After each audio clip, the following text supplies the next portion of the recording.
Welcome to my lecture. Please visit my earlier lecture on multiplying fraction part 1 if you haven't already done so. In this video, you will learn multiplication between proper, improper, and mixed fractions. Consider multiplication between 2 and 2/9, 3 and 1/5, and 3/2. First step is to convert the mixed fraction to improper fraction. Multiply 2 by 9 and add 2 to change the first mixed fraction to 20/9. Similarly, we now change 3 and 1/5 to 16/5 by multiplying 3 with 5 and adding 1. All mixed fractions have now been changed to improper fraction. We are now ready to cancel terms. Remember to cancel terms in pairs by using common factors. Only the numerator and denominator can cancel each other out. 5 and 20 have common factors of 5, so we can use this to cancel 20 down to 4 and 5 down to 1. Similarly, 9 cancels down to 3 and 3 cancels down to 1 as they both have common factors of 3. We can also cancel 16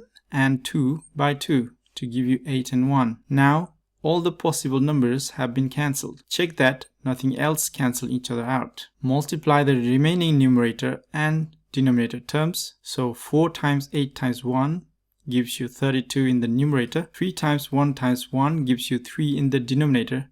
So your final fraction is 32/3. Now, change the improper fraction to mixed fraction by dividing 32 by 3. Hence, the final answer is 10 whole and 2/3. Let's now consider another example. Multiply 24/35 by 40/63 and by a whole number 7. Since there are no mixed fraction, we can go straight to cancelling terms. Find a pair of numbers from numerator and denominator that can cancel each other out by a common factor. Notice that we can also convert 7 into fraction form by adding 1 to its denominator, since 7/1 is equivalent to 7. Even though large common factor is desired in order to cancel fraction, but we can also start with small factors. Remember that cancelling terms can only occur diagonally and vertically. In this case, notice that 24 and 63 can be divided by 3 to give you 8 and 21 respectively. And 35 and 40 can be both divided by 5 to give you 7 and 8. We can also cancel a pair of 7s. Now, there is no further cancellation that can occur. Note that 8 cannot be cancelled out because they are both numerators. Cancellation can only occur between numerators and denominators. Now, multiplying the surviving terms in the numerator, 8 times 8 times 1 gives 64, and in the denominator, 1 times 21 times 1 is going to be 21. So make the final check that 64/21 cannot be cancelled down to any simpler terms. 64/21, however, is an improper fraction as it's top heavy. Therefore, it can be converted to mixed fraction. 21 divides 64 3 times and remainder is 1. Hence, the mixed fraction is 3 whole and 1/21. Thanks for watching.